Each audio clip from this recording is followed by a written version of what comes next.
एक बार की बात है, एक गरीब औरत थी जिसका नाम आयशा था। वह एक छोटे से गांव में अपने माता पिता और छोटे भाई बहनों के साथ रहती थी। उसके पिता एक किसान थे, लेकिन खेत बहुत उपजाऊ नहीं था और वे अक्सर किसी तरह का गुजारा करते थे। आयशा एक बुद्धिमान और जिज्ञासु लड़की थी। वह अपने आसपास की दुनिया के बारे में जानना पसंद करती थी। वह एक वैज्ञानिक बनने का सपना देखती थी, लेकिन वह जानती थी कि अपने परिवार की वित्तीय स्थिति के कारण उसे अपना लक्ष्य हासिल करना मुश्किल होगा। एक दिन आयशा के पिता बीमार पड़ गए। वह काम करने में असमर्थ थे और परिवार की आय और भी कम हो गई। आयशा को अपने परिवार की मदद करने के लिए स्कूल छोड़ना पड़ा। आयशा ने अपने परिवार का समर्थन करने के लिए कड़ी मेहनत की।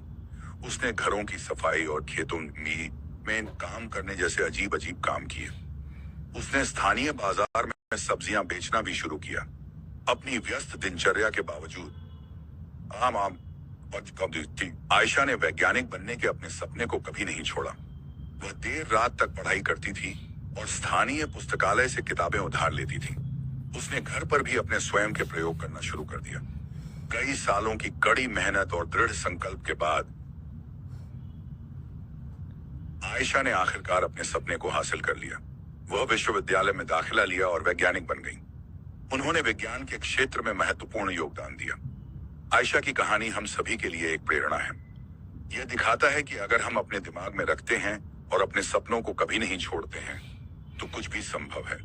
यह भी दिखाता है कि हमारे जुनून का